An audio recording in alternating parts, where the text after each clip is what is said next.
All right, everybody. I'd like to welcome you in here to the monthly health talk at Momentum Chiropractic. I'm Dr. Nico Rocco. With me is Dr. Thad Swales. Thank you for joining us, and we're going to jump right in.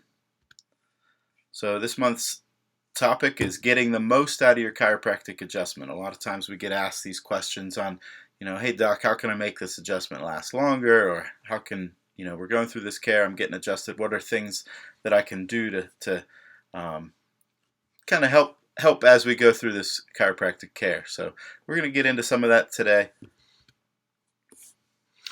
All right. Well, a big misconception is a chiropractic adjustment is going to last forever. It's going to be a permanent fix to any spinal problem.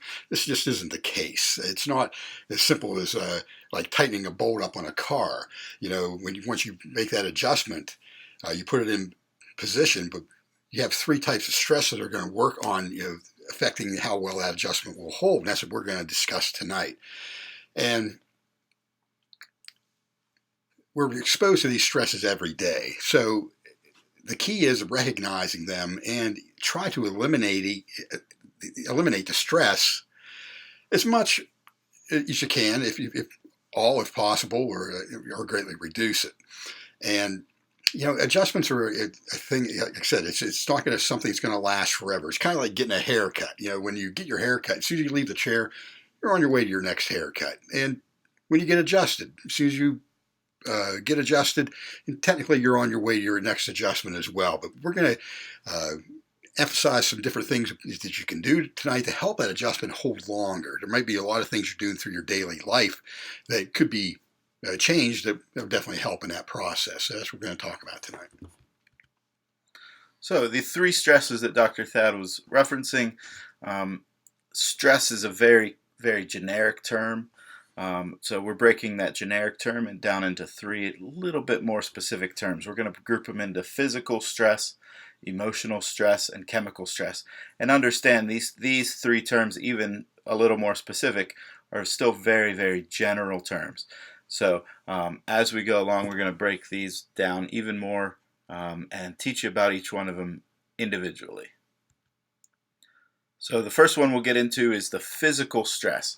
Now the physical stuff is what patients most commonly associate with, hey, I need to go to the chiropractor. It's your hard day at work. It's I lifted something too heavy or twisted the wrong way. I got to go to the chiropractor. So we're looking at the physical jobs or any type of job, really. Physical sports and activities. Any type of accidents, slips, falls, these could all be classified as physical stress. Poor posture while sleeping, poor posture while sitting, poor posture while standing. Any type of repetitive activities, people that are sitting at a desk all day, or the students that are leaning over a book all day, or any type of repetitive motion, that's a type of physical stress. The body condition is going to be considered a physical stress. If you're overweight, if you have little physical activity, those are things that are going to impact your body more, and it's going to be more on the physical stress. And Dr. Thad had a tidbit that he wanted to share too about this. Go ahead. Yeah, and speaking with the overweight conditions do contribute a lot. And I was looking up a little bit deeper, and I came across a fact that if you're morbidly obese, you're going to get what they call a systemic inflammation. That means everything's going to hurt throughout your body. You're just going to have a lot more pain. And compared to a person who isn't morbidly obese, this increases by 254%. So, you have a lot of people that are again overweight, and they complain about hurting all over all the time. And really, it's due to the condition of being overweight. So it's people should use it as an incentive to lose the extra weight. It's easier on your joints because a lot of joint degeneration happens from carrying this extra weight, and plus again you have this inflammation that goes throughout the body. So I just thought that was interesting, because we do of course encounter a lot of patients that come in that have the same thing. They talk about how they just hurt all over, and their physical condition is really a key factor in this. So if you know anybody that's in this category, it might be you can pass on that little tidbit, and maybe that will give them some incentive to maybe get that weight under a little better control and uh, have a a painless, pain-free life. And so I just thought that was interesting how it does affect the inflammation factor from that. Yeah, absolutely. 254%. That is crazy. So getting back into the physical stress, poor foot support, another example of a physical stress that could be on your body, and very very popular nowadays is the technology, what we refer to as tech neck. Constantly looking forward at the phone or down at the phone, the tablet, the video game system, the TV, whatever you're looking down, having your neck in a flexed position for a long period of time is very, very detrimental to your health, to your spine. And so, yes, we classify that as a physical stress for sure. Well, one other thing I'd just like to say about the tech neck is what we call when you're looking down at your phone or with that flex position. That's the equivalent of having a 60-pound weight pulling on your neck and your upper back. So I always encourage all my patients to get that phone up in front of you.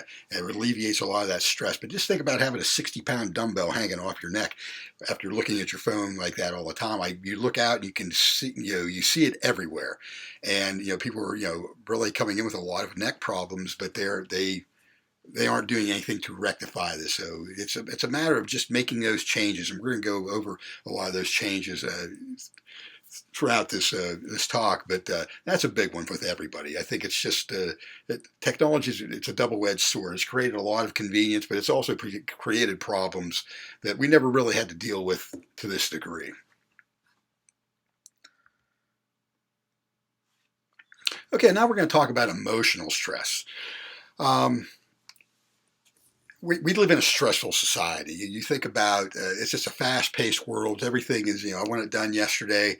And I always kid with people, say, we aren't living in Mayberry anymore. And it is. It's a very, very stressful emotionally.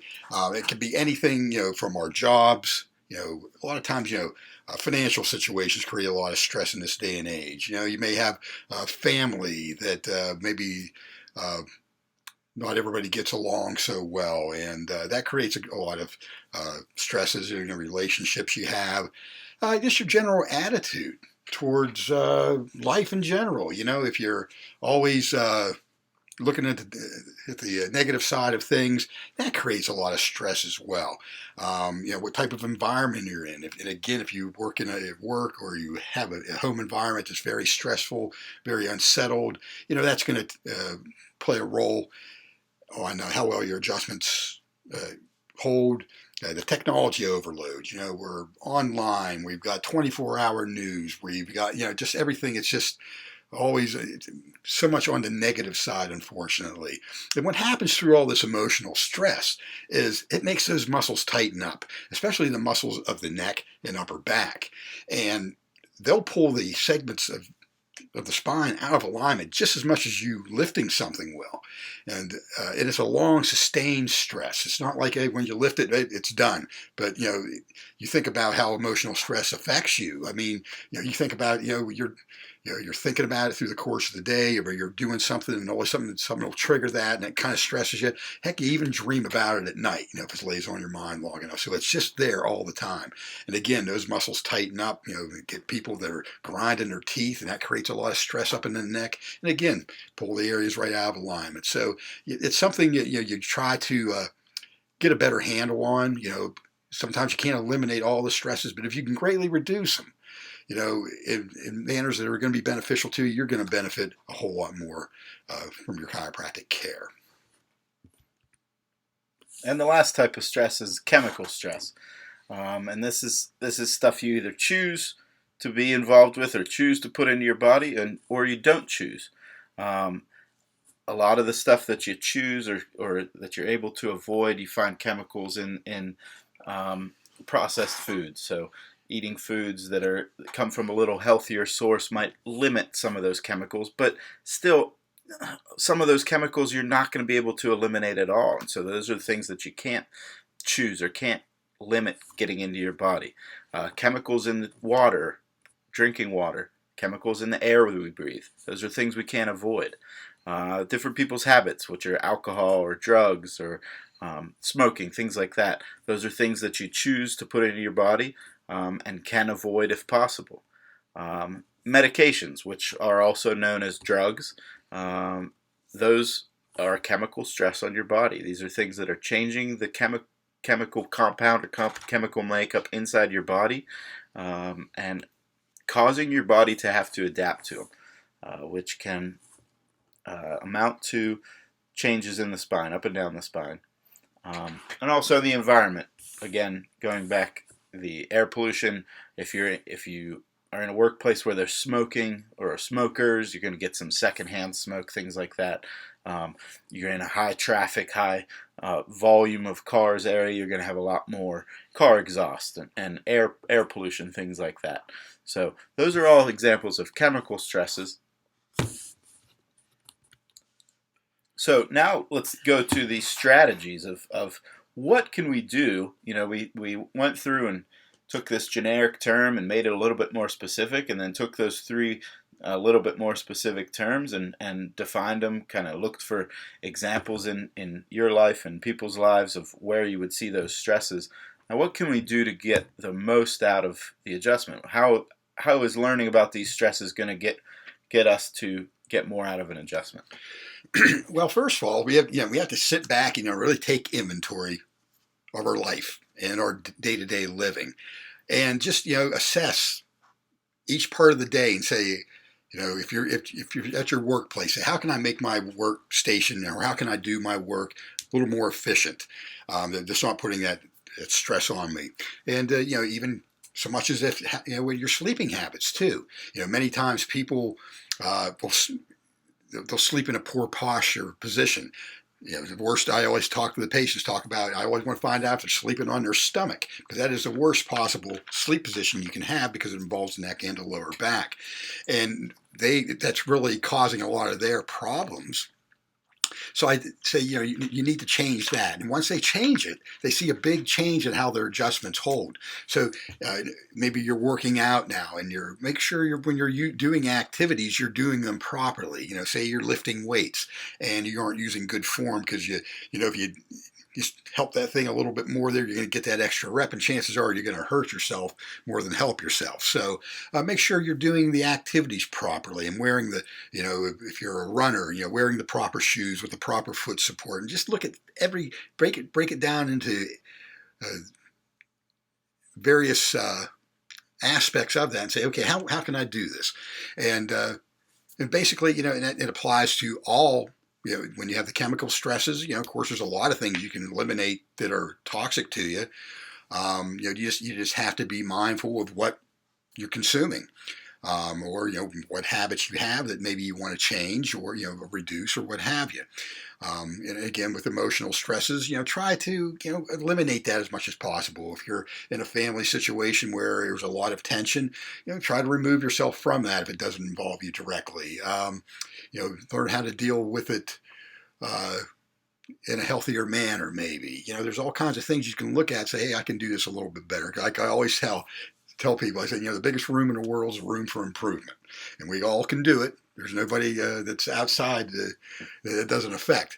But just look at every aspect of your life and just make those positive changes, and you'll see positive changes in how well your adjustments hold too. And that's where you see the true benefit of chiropractic care. When your body's functioning at its best for long periods of time, that's when you experience true health. That's right. And it's important too to be super honest with yourself when you're doing this inventory and looking at your life. You're only cheating yourself if you're saying, oh, I don't worry about anything all day. And, but those thoughts are in there. That emotional stress is in there. You're worried about the new job you're going to get, or you're worried about making ends meet at the end of the month. Be honest with yourself. It's okay. Everyone is stressed. Everyone has things they think about. No one has to be a tough guy. That tough guy mentality is only going to get you so far. So once again, thanks for tuning in. It's Dr. Thad, Dr. Nico here at Momentum Chiropractic. We're here in Grove City, Pennsylvania. If you have any questions, leave them below or give the office a call. And if there's ever anything we could do to help you out, just let us know. Anything else, Dr. Thad? No, I think that's it. I hope everybody enjoyed our talk tonight and can put some of these suggestions into action and enjoyed more with their chiropractic care. Absolutely. Have a good night, everyone.